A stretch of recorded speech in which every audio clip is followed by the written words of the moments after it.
Buenas tardes, que el Señor les bendiga. De nuevo es un gozo poder estar acá y acompañarles en esta reunión en el Día del Señor, y hoy quiero que por favor me acompañen en sus Biblias. Vamos a leer una hermosa porción de la Escritura en el Salmo 32. Salmo 32.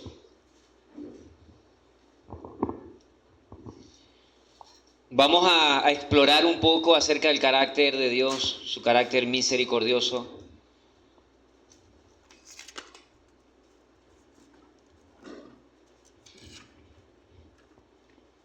Y si ya lo tiene, entonces por favor acompáñenme en la lectura. Salmo 32, verso 1 en adelante. Dice así la palabra de Dios: Bienaventurado aquel cuya transgresión ha sido perdonada y cubierto su pecado. Bienaventurado el hombre a quien Jehová no culpa de iniquidad, y en cuyo espíritu no hay engaño. Mientras callé, se envejecieron mis huesos en mi gemir todo el día, porque de día y de noche se agravó sobre mí tu mano. Se volvió mi verdor en sequedades de verano. Mi pecado te declaré y no encubrí mi iniquidad. Dije, confesaré mis transgresiones a Jehová, y tú perdonaste la maldad de mi pecado. Por eso orará a ti todo santo en el tiempo en que puedas ser hallado. Ciertamente en la inundación de muchas aguas no llegarán estas a él. Tú eres mi refugio, me guardarás de la angustia, con cánticos de liberación me rodearás. Te haré entender y te enseñaré el camino en que debes andar. Sobre ti fijaré mis ojos. No seáis como el caballo o como el mulo sin entendimiento, que han de ser sujetados con cabestro y con freno, porque si no, no se acercan a ti. Muchos dolores habrá para el impío, mas al que espera en Jehová le rodea la misericordia. Alegraos en Jehová y gozaos justos, y cantad con júbilo todos vosotros los rectos de corazón. Vamos a pedirle a Dios de su ayuda y en una oración para que sea su Espíritu Santo plasmando esta verdad en nuestros corazones. Amado Padre, en el nombre de Jesús, gracias te damos, mi Dios. Gracias por permitirnos reunirnos en tu nombre, en el nombre de tu Hijo. Te pedimos, Señor, que conforme a tu gracia sea tu Espíritu Santo, a través de tu palabra, llevándola a nuestros corazones, Señor, que nuestras mentes y nuestros oídos los podamos fijar en tu palabra, y que nos ayudes, oh Dios, a que la pongamos en práctica en nuestro día a día. Gracias, Señor, y pedimos que seas tú glorificado a través de la exposición de este mensaje. En Cristo Jesús te lo pedimos. Amén y amén. Bien, mis hermanos, cada uno de nosotros estamos llenos de vivencias, de experiencias, ¿cierto? Cada uno de nosotros podemos testificar de algo que Dios ha hecho en nuestras vidas. Y en la Biblia también podemos encontrar que los personajes bíblicos también han tenido sus propias vivencias. Han conocido un carácter específico de Dios. Es el caso del profeta Isaías, por ejemplo. Isaías nos muestra una gran verdad acerca del carácter de Dios. Y si leo en Isaías capítulo 1, verso 18, dice el profeta: así dice el Señor, venid luego, dice Jehová, y estemos a cuenta. Si vuestros pecados fueren como la grana, como la nieve serán emblanquecidos. Si fueren rojos como el carmesí, vendrán a ser como blanca lana. Así que el profeta Isaías nos habla en este pasaje acerca del carácter misericordioso de Dios y que estamos a disposición de su perdón. Dios nos ofrece, nos llama a estar a cuentas de la misma manera que llamó al pueblo de Israel, a ponerse a cuentas con Él, es decir, a saldar sus pecados y sus deudas. Así que, mis hermanos, en esta mañana nosotros esta tarde hablaremos acerca del carácter de Dios, sobre todo su perdón que nos ofrece, y entonces nos preguntamos, ¿qué debemos hacer nosotros? ¿Qué acciones debemos tomar ante el perdón que Dios nos ofrece a la luz de este Salmo 32? Y vamos a hablar acerca de 4 acciones que nosotros debemos hacer en respuesta al perdón que Dios nos da. Número 1, gózate en el perdón de Dios. Número 2, reconoce las consecuencias de no confesar el pecado al Señor. Número 3, ora a Dios en agradecimiento por su perdón. Y número 4, obedece las instrucciones de Dios. Estos 4 elementos los vemos acá en este Salmo 32 y yo quiero que usted me acompañe. En primer lugar, vamos a ver cómo nosotros realmente debemos gozarnos en el perdón de Dios. Y esto lo vemos en los primeros 2 versículos del Salmo 32. Bienaventurado aquel cuya transgresión ha sido perdonada y cubierto su pecado. Bienaventurado el hombre a quien Jehová no inculpa. Y ¿sabe algo, mis hermanos? Esto habla del carácter misericordioso del Señor. Estos 2 versos, si usted presta atención allí en su Biblia, es Dios mismo quien perdona, quien cubre y no inculpa de maldad a quien Él ya ha perdonado. Claro, esto es un pasaje paralelo, es decir, David, que es el autor de este salmo, está utilizando varios recursos para expresarnos la intención que Dios tiene en su corazón realmente de perdonarnos. Así que Dios perdona, Dios cubre el pecado y no culpa de maldad a quien Él ya ha perdonado. Y la palabra bienaventurado significa dichoso. Alguien dichoso es alguien que está alegre. Es alguien que está contento, es decir, es el resultado de una condición que quien ya ha recibido la gracia del Señor por medio de su perdón. En el verso 11 también vemos este estado de gozo. Si puede ver allí en sus Biblias, en el verso 11 dice, alegraos en Jehová y gozaos justos, y cantad con júbilo todos vosotros los rectos de corazón. Así que es una condición, es una actitud, es una respuesta ante la gracia del Señor, quien nos ofrece su perdón, alegrándonos y dando gracias. Esa debe ser la actitud del corazón de una persona quien realmente ha recibido el perdón del Señor. Esto nos lleva a una actitud de adoración. La Biblia también nos muestra en otro pasaje, precisamente también escrito por el salmista David, donde él reconocía que el perdón de Dios le iba a devolver el gozo en su corazón.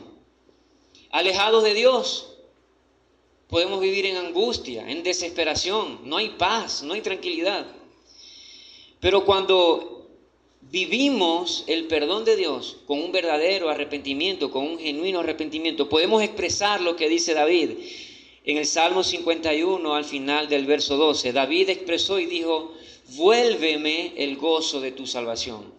En ese salmo, cuando David pedía perdón por el pecado que él cometió con Betsabé. Ahora, esto es una realidad, mis hermanos. Dios nos está invitando a recibir su perdón. Dios es quien toma la iniciativa de ofrecernos su perdón mientras nosotros éramos fugitivos de la justicia y de su ley. Así que es necesario que reconozcamos que nosotros debemos buscar, recibir su perdón.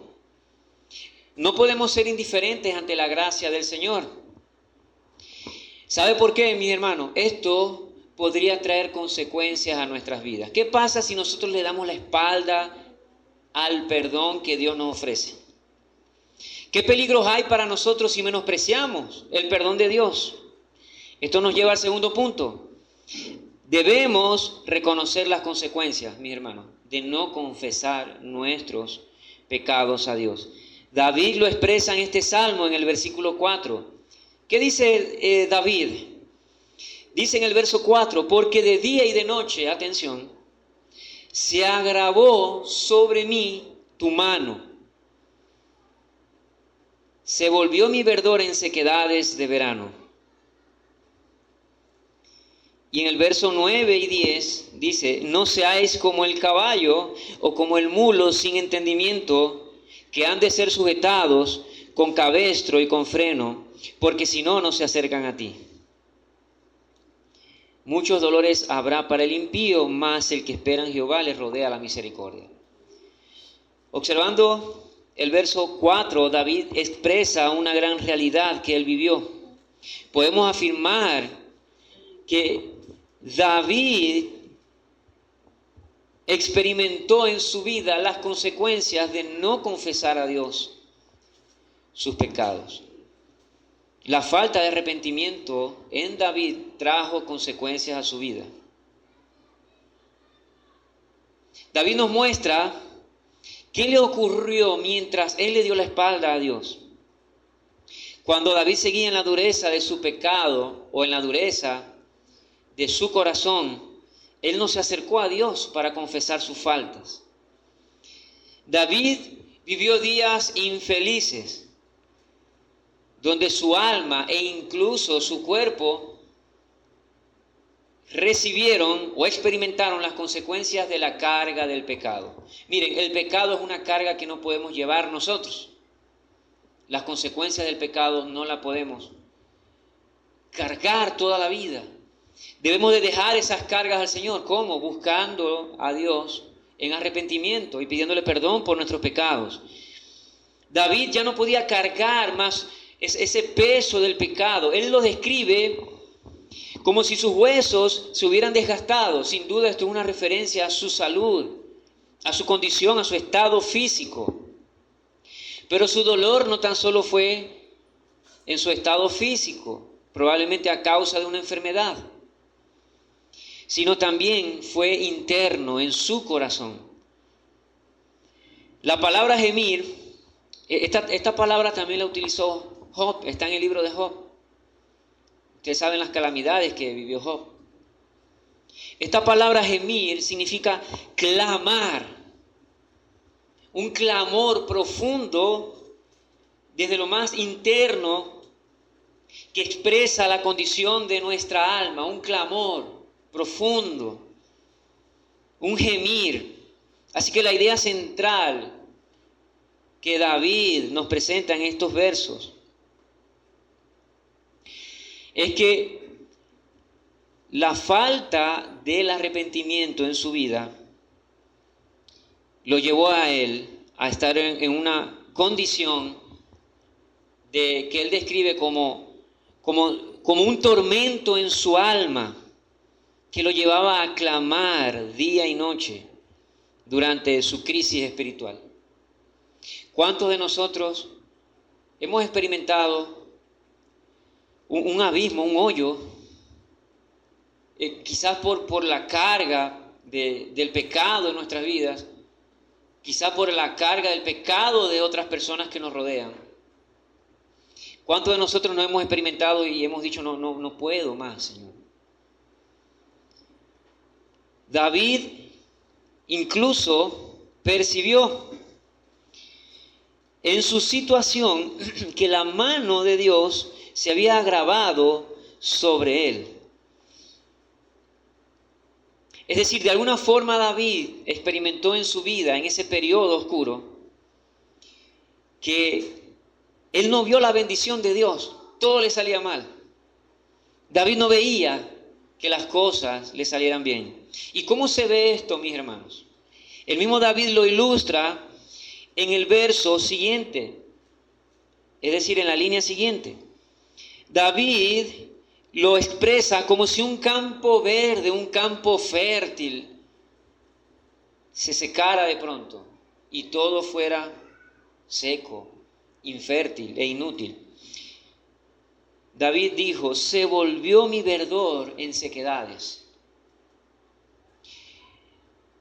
De la misma manera que un árbol frondoso se llega a secar y wow, ¿qué le pasó a esa planta? Si era frondosa, si llevaba frutos, y luego está seca. Así experimentó David su falta de arrepentimiento cuando el peso del pecado, llegó a su vida y no se había arrepentido. De manera que nos preguntamos, mis hermanos, ¿por qué suceden estas cosas? ¿Por qué pasan estas cosas en la vida del creyente o de un creyente? Y la respuesta la hallamos en los versos 9 y 10, en los versos que leímos. Es decir, ¿por qué suceden estas cosas? ¿O por qué sucedieron estas cosas en la vida de David? En el verso 9, David expresa lo siguiente, como advirtiéndonos, dice: no seáis como el caballo o como el mulo, y aquí está la clave, sin entendimiento, que han de ser sujetados con cabestro y con freno, porque si no, no se acercan a ti. Es decir, David está describiendo que el no comprender, el no entender el alcance de la misericordia de Dios a través de su perdón, él lo compara como alguien con falta de entendimiento que no se acerca a Dios. Es decir, la solución está en buscar a Dios. Nuestro alivio está en buscar a Dios. Y eso es lo único que debemos entender en nuestra situación, en nuestra crisis espiritual profunda. El arrepentimiento es clave. Y debemos entender, mis hermanos, y comprender que el acercarnos a Dios, el confesar nuestras faltas a Dios, eso trae una paz espiritual, porque es una paz con Dios. Así que, hermanos, la tercera acción que debemos hacer en respuesta al perdón de Dios es esta. Debemos orar en agradecimiento a Dios por su perdón. En el verso 5, ¿qué dijo David? Dice: mi pecado te declaré y no encubrí mi iniquidad. Dije: confesaré mis transgresiones a Jehová. ¿Y cuál fue el resultado? Él dice: tú perdonaste la maldad de mi pecado. Esto es lo opuesto a la necedad, a lo que vimos hace unos versos. La falta del entendimiento. Y quizá eso es algo que confronta nuestro orgullo, ¿no? Nuestra autosuficiencia, nuestra autodependencia, de que queremos solucionar todo. Y se nos compara el hecho de no arrepentirnos de nuestro pecado y no buscar el perdón de Dios, se nos compara como un animal, una mulita que hay que amarrar, porque si no, se va, ¿cierto? Así lo expresó David. Pero ahora David reconoce esta verdad de que cuando él confesó su pecado a Dios, y él dijo: no voy a encubrir mi maldad delante de ti, Señor. El resultado es que Dios lo perdonó. Aquí vemos la confesión de los pecados de David, y precisamente esta es la clave de este hermoso pasaje. ¿Sabe que la confesión es la llave que abre la puerta al gozo del Señor que Dios nos ofrece por medio de su perdón? Sin confesión, mis hermanos, de pecados delante de Dios, no vamos a hallar el gozo. Como expresa el Salmo 16, no hay para mí bien fuera de ti. Fuera del Señor no hay ningún bien para nuestras almas. David expresa que su corazón, más allá de no poder resistir los sufrimientos por causa del pecado y la falta de arrepentimiento, en realidad David no resistió la gracia del Señor.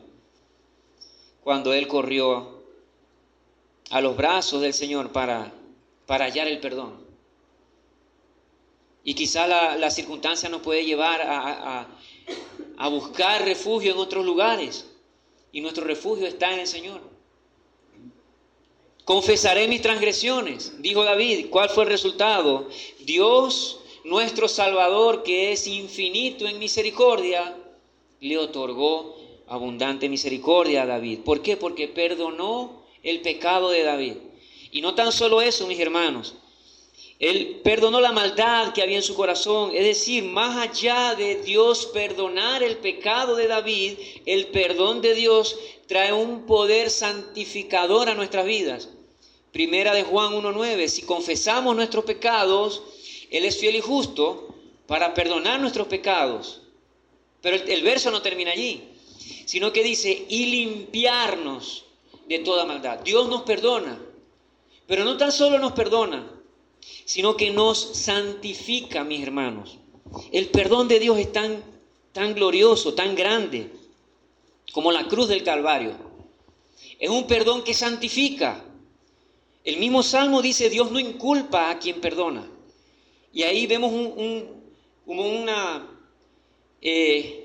ahí vemos un pequeño destello de lo que es la justificación. Así como cuando se le dijo a Abraham, que Abraham creyó y su fe le fue contada por justicia. David igual experimentó ese perdón de Dios que trajo un poder santificador a su vida. David estaba confiado incluso. Mi hermano, yo quiero que usted vea los versos 6 y 7. Porque miren lo que dice el verso 6. Por eso orará a ti todo santo en el tiempo en que puedas ser hallado.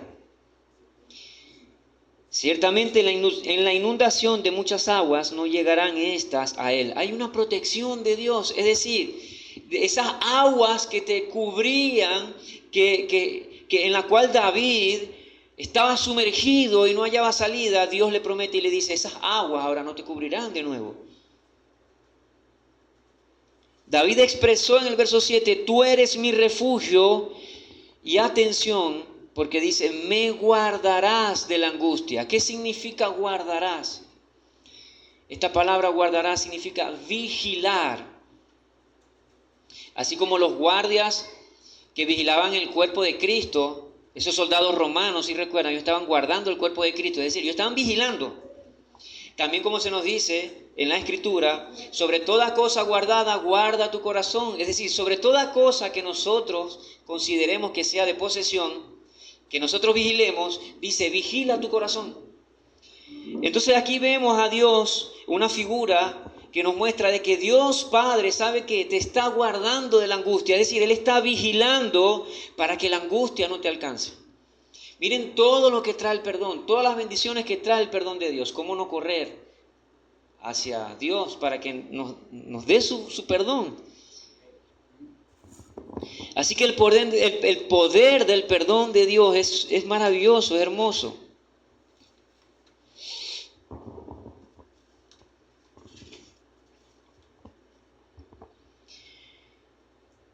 Todos nosotros, mis hermanos, ahora debemos comprender al menos 3 cosas. El deber de gozarnos en el perdón de Dios. Reconocer que si no confesamos nuestros pecados a Dios, podemos vivir las consecuencias de la falta del arrepentimiento. Y la necesidad de confesar nuestros pecados a Dios. ¿Y qué debemos hacer ahora reconociendo todo esto? El mismo texto nos manda, y este es el 4º punto, a obedecer las instrucciones de Dios. Debemos obedecer las instrucciones del Señor. Verso 8 del Salmo 32.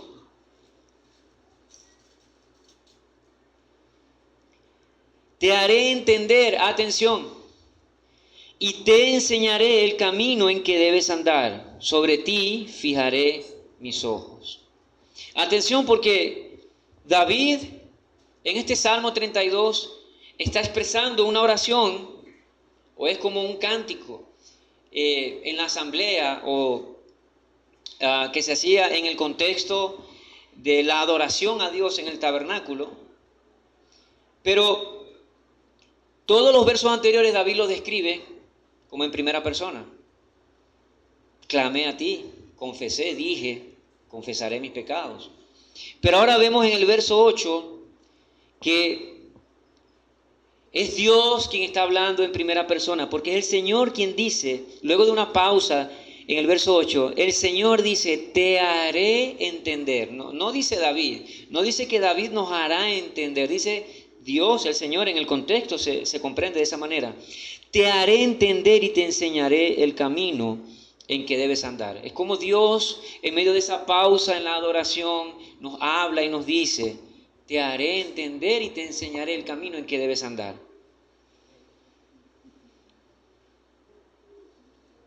esta hermosa expresión del Señor refleja la necesidad que todos nosotros tenemos de obedecer la voz de Dios por medio de su palabra.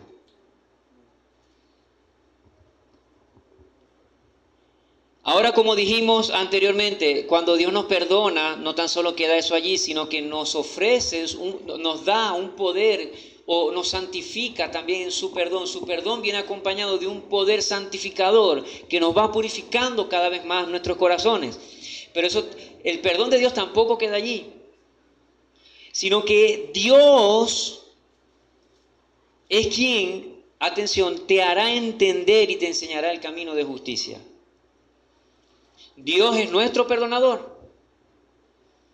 Y no tan solo es nuestro perdonador, sino que tiene un poder santificador, su perdón. Y no tan solo eso, sino que Él también prepara nuestros corazones para nosotros poder entender el camino, para nosotros poder entender su verdad y su palabra.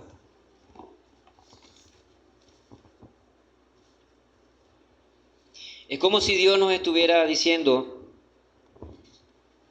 yo seré su pastor, yo te enseñaré, yo te guiaré, te enseñaré el camino, sobre ti fijaré mis ojos. Qué hermosa promesa. Como el precioso Salmo 23, que dice: Jehová mi pastor, nada me faltará, en lugares de delicados pastos me hará descansar, junto a aguas de reposo me pastoreará.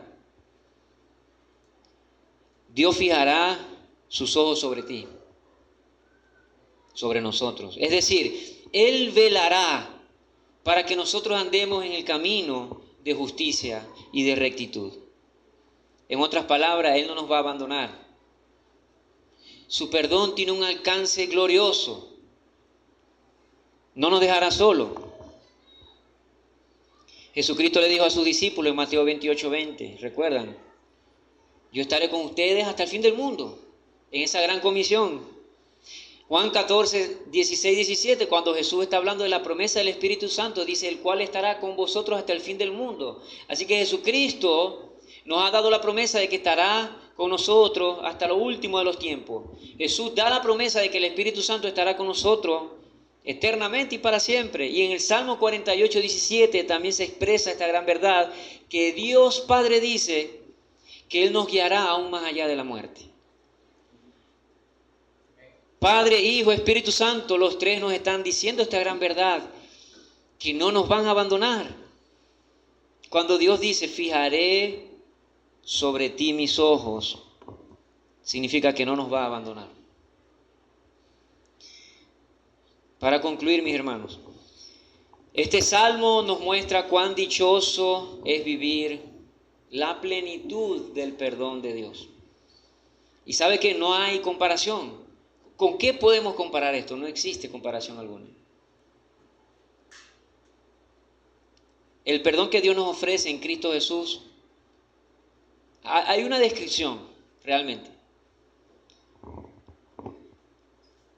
Y está en Romanos 8. Y si usted tiene allí algo para medir, no sé si alguien por casualidad trajo algo para medir, vamos a medir la anchura del amor de Dios. Romanos 8.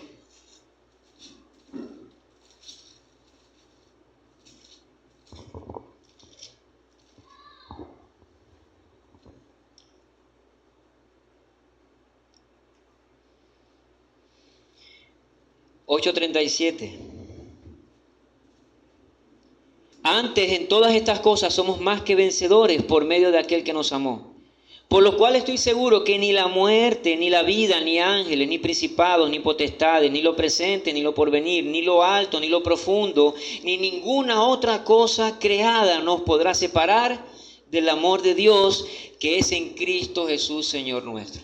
¿Y sabe por qué ninguna de estas cosas nos va a poder separar del amor de Dios? Porque no hay nada más grande que el amor de Dios, que ni la muerte, todo lo que se describió, ni lo más alto, ni lo más profundo. Como están altos los cielos de la tierra, así Jehová engrandeció su misericordia sobre los que le temen. Así que David reconoció esta gran verdad. Hermano, si tú buscas el perdón de Dios, vas a experimentar la paz de Dios. Así como David pudo vivir en el perdón de Dios y reflejarlo en este salmo, todos nosotros también podemos vivirlo. ¿Cómo responder entonces, mis hermanos, ante el perdón que Dios nos ofrece en la cruz del glorioso Evangelio de Jesucristo? Confiesa tu pecado al Señor y reconoces que si no lo haces, pudieras vivir consecuencias en tu vida terribles. Debemos orar al Señor en agradecimiento por ese perdón que nos ha dado. Y no olviden, mis hermanos, que el mismo medio de confesión es el mismo medio de agradecimiento al Señor. Es decir, la oración es el medio por el cual conseguimos el perdón. Y la oración es el mismo medio en el cual agradecemos a Dios por su perdón. Esto fortalecerá tu corazón. Estarás alentado, regocijado en el perdón de Dios, y así vivirás agradecido y dichoso en Cristo. Y finalmente, un corazón perdonado es un corazón que sigue a Cristo, es un corazón que está preparado para comprender, entender y ser enseñado por Dios para conocer el camino en que debemos andar.